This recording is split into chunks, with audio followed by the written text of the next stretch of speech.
ပူလိုက်ဒုံးကြီးရန်ကိုကာကွယ်ဖို့အတွက်အပူချိန်ရှိတဲ့အင်ဂျင်ကိုအတွင်းကျဆုံးနေရာမှာထဲဝက်ထားလိုက်တာအဲ့ဒါပြင်ပြင်းထန်တဲ့လေစီးကြောင်းနဲ့အင်ဂျင်တစ်ခုလုံးကိုဖုံးအုပ်ကအပူလိုင်းကိုကွယ်ထားပေးသလိုတစ်ချိန်တည်းမှာပဲအင်ဂျင်ကိုအေးမြအောင်လှုပ်ထားပေးတာပါအရှိကနေတိုးဝင်လာတဲ့လေနဲ့လောင်စာစီပေါင်းစပ်လိုက်ကထွက်ပေါ်လာတဲ့အပူချိန်ကဘလောက်ထိတောင်မြင့်တယ်လဲဆိုရင်လေထုကိုတောင်ဖောင်းပွားလာစေတယ်ဥပမာမူကြိုးပြတဲ့ဖြစ်စဉ်လိုမျိုးလျှက်စီးလျက်တဲ့အခါအဲ့ဒီလျှက်စီးကြောင်းရဲ့အပူချိန်ကအရန်ကိုမြင့်မားလို့ဘေးမှာရှိတဲ့လေထုကဖောင်းပွားလာတဲ့အခိုက်မှာကျယ်လောင်တဲ့မူကြိုးပြတဲ့ထွက်ပေါ်လာရတာအဲ့ဒီနီးပညာနဲ့တွန်းကန်အားကိုဘယ်လိုရရှိတယ်လဲဆိုရင်အရှိကနေတိုးဝင်လာတဲ့လေကိုပန်ကာမသဆင့်လေကိုတိတ်သီးကျစ်လက်အောင်အရင်လှုပ်လိုက်တယ်ပြီးရင်ကျင်းမြောင်းလွန်းတဲ့ထွက်ပေါက်ကနေတဆင့်ပြင်းထန်တဲ့လေတိုးထွက်အားတစ်ခုဖန်တီးကတွန်းကန်အားကိုရရှိလာပါတယ်တစ်ချိန်တည်းမှာအပူချိန်ကြောင့်လေထုကဖောင်းပွားလာတဲ့အခိုက်မှာပောက်ကွဲမှုတွေဖြစ်ပေါ်လာစေတာကြောင့်တွန်းကန်အားထပ်မံဖြစ်ပေါ်လာတဲ့လေရင်ကို꿰ဖို့ဆိုရင်တောင်ပံအနောက်မှာတက်ဆင်ထားတဲ့ပဲ့ထိန်းတွေကနှိမ့်ချီမြင့်ချီလုံနိုင်စွမ်းရှိတယ်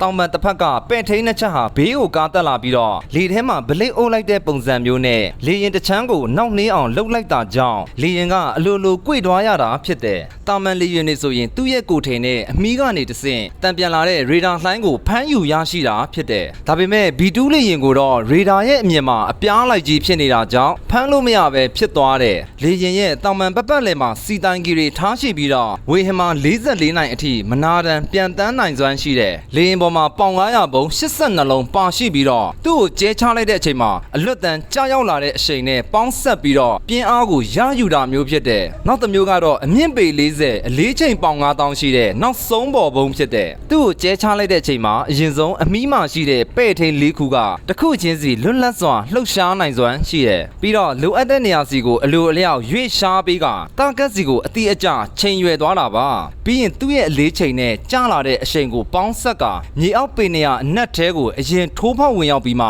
ဘန်ကာထဲကိုရောက်ရှိသွားတဲ့အချိန်ကိုသတ်ဆပြီးစတင်ပေါက်ကွဲတာဖြစ်တယ်ဒါပေမဲ့ B2 လေရင်ရဲ့အားနည်းချက်ကအရန်ကိုဈေးကြီးလွန်းတဲ့အပြင်သူ့ရဲ့နီးပညာကိုသူများလက်ထဲကြားရောက်သွားမှစိုးတာကြောင့်အပူလိုက်ဒုံးကြီးတက်ဆင်ထားတဲ့ငှက်ပစ်စင်ရှိနေတည်းလုံးဝကိုမလာပါဘူးအပူလိုက်ဒုံးကြီးကအပူကိုဥတီပြီးတော့ဘလို့လိုက်တယ်လဲဆိုတာနောက်အပိုင်းမှာဆက်ပါမယ်B2 ရဲ့ကိုယ်ထဲမှာရှိတဲ့အသွင်အခေါက်လေးတွေကရေဒါလိုင်းကိုစုပ်ယူပေးလိုက်တာဖြစ်တယ်